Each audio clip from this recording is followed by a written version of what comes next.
Assalamualaikum warahmatullahi wabarakatuh. Perkenalkan, nama saya Najat Rahmi dari S1 Keperawatan.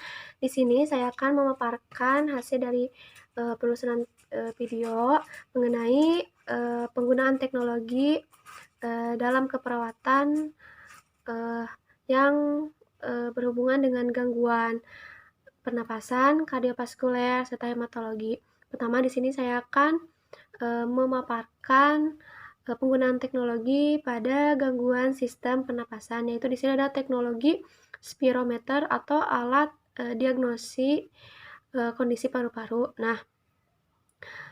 Nah, alat spirometer ini adalah alat yang digunakan untuk mendiagnosa kondisi paru-paru. Dengan menggunakan alat ini, maka kondisi pasien paru dapat didiagnosis dengan cepat dan bisa didapatkan hasil secara langsung. Nah, yang diukurnya itu adalah kapasitas paru-paru. Nah, mengapa sih kapasitas paru-paru ini harus diukur?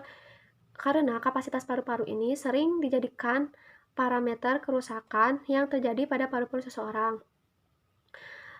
Proses pengukuran inilah yang dilakukan oleh alat bernama spirometer dan proses pengukurannya diberi nama spirometri. Untuk mengetahui kondisi paru-paru, maka alat spirometer ini akan mengukurnya dan kemudian menampilkan dalam bentuk grafik. Spirometer ini sangat berperan penting biasanya dalam penyakit PPOK atau penyakit obstruktif kronis. Nah, teknologi sistem pernapasan yang satu ini mampu mendiagnosa penyakit mulai dari pertama penyakit itu muncul sampai dengan proses pengobatannya. Adapun efek samping yang bisa ditimbulkan oleh alat ini yaitu seperti sesak, pusing kepada kepala, tapi efek samping yang ditimbulkan itu tidak berlangsung lama. Supaya penggunaan alat spirometer ini untuk menghasilkan hasil yang optimal, maka pasien disarankan untuk tidak merokok dan minum alkohol sebelumnya, setidaknya kurang lebih 24 jam. Selanjutnya, penggunaan teknologi pada gangguan sistem kardiovaskuler. Di sini saya lebih tertuju pada penyakit gagal jantung koroner. Nah, sebelum saya memasuki pada penggunaan teknologinya, saya akan menjelaskan terlebih dahulu gagal jantung koroner. Nah, gagal jantung koroner itu terjadi karena adanya penyempitan pada pembuluh darah jantung. Pembuluh darah koroner adalah pembuluh darah yang mendarahi jantung dan menuju ke berbagai organ.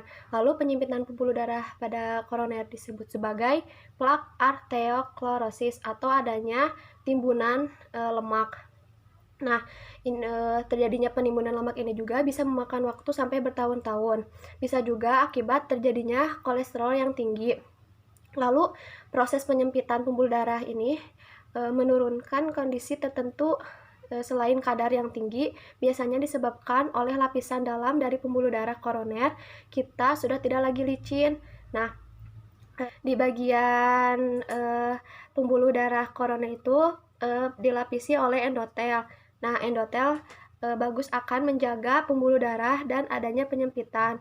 Lalu ada gangguan pada endotel yang disebabkan oleh asap rokok yang menyebabkan dinding pembuluh darah itu tidak lagi licin. Lalu bisa juga karena kolesterol tinggi yang menyebabkan gangguan. Lalu ada juga bisa menyebabkan terjadinya karena hipertensi. Nah, hipertensi ini tuh ketika lama tidak terkendali bisa menyebabkan kerusakan dari endotel. Nah, lalu kita akan memasuki pada penggunaan teknologinya. Yang di sini tuh ada pertama ada terapi penyakit jantung koroner atau biasa dengan disebut balon kateter jantung, yaitu penyempitan pada pembuluh darah koroner bisa dipelebarkan dengan balon. Nah, penyempitan pembuluh darah ketika dilebarkan dan dicoba pada banyak pasien ternyata yang bisa saja timbul diseksi atau adanya suatu robekan pada lapisan endotel, dan ketika terjadi robekan pada lapisan endotel bisa menyebabkan penumpukan darah. Selain menimbulkan robekan juga bisa menimbulkan recoil elastik atau pembuluh darah yang sudah dilebarkan akan menyempit kembali. Nah, lalu kedua ada penggunaan teknologi yaitu pemasangan stent jantung. Nah, pemasangan stent jantung ini tuh semacam gorong-gorong yang terbuat dari jala-jala metal. Nah, stent bisa mengatasi robekan kecil dan ditahan sehingga kembali lagi. Lalu juga yang tadi menguncup juga bisa ditahan. Ketika penyempitan terjadi sudah lama ataupun bertahun-tahun, maka akan menyebabkan lemak yang berada di saluran pembuluh darah itu akan menjadi keras sehingga ketika mau dilebarkan dengan balon, balon itu akan pecah. Dan ketika dipasang stent pun tidak bisa. Lalu muncul juga penggunaan teknologi yang ketiga, yaitu dengan rotabelator, yaitu semacam bor yang ujungnya itu tumpul tapi dilapisi oleh serpihan-serpihan belian. Nah, serpihan belian itu sangat kuat. Ketika menghadapi pengapuran seperti tulang, dia masih tetap lebih kuat karena ditugaskan untuk ngebor tulang yang ada di pembuluh darah koroner yang terjadi selama bertahun-tahun. Nah, ketika dikombinasi antara rotabelator untuk menghilangkan pengapuran, lalu bisa dipasang dengan stent yang dilapisi obat, itu akan mendapatkan hasil yang bagus. Lalu adapun resiko yang dapat terjadi ketika melakukan tindakan rotabelator, yaitu pertama, serpihan plak yang terlalu banyak bisa menyebabkan gangguan aliran. Lalu kedua, ada pembuluh darah mikropasien kurang baik, dan yang ketiga dapat menyebabkan aliran darah menjadi lambat. Yang terakhir, penggunaan teknologi pada gangguan sistem hematologi, yaitu ada hematologi analyzer. Hematologi analyzer digunakan untuk mengukur sampel berupa darah.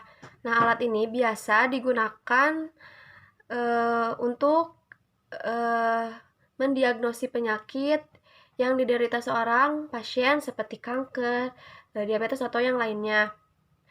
Fungsi dari hematologi analyzer itu dapat digunakan untuk memeriksa darah lengkap dengan cara menghitung dan mengukur sel darah secara otomatis berdasarkan impedensi mengukur sel darah dengan aliran listrik atau berkas cahaya terhadap sel-sel yang dilewatkan.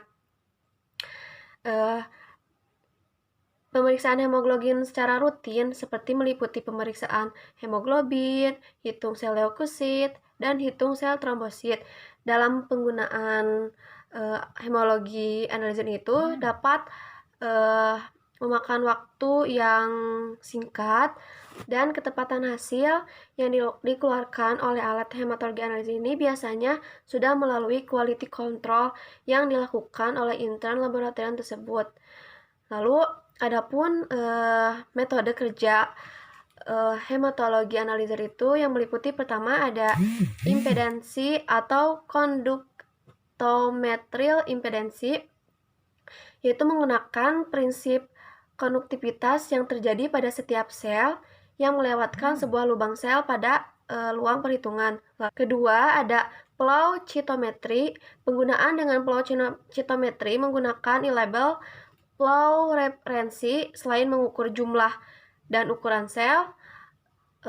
Lalu ada prinsip pengukuran dari sel-sel sampel masuk ke dalam suatu flow chamber yang dimana nanti dibungkus oleh cairan pembungkus, kemudian dialirkan melewati suatu celah atau lubang kecil yang memungkinkan sel lewat satu demi satu.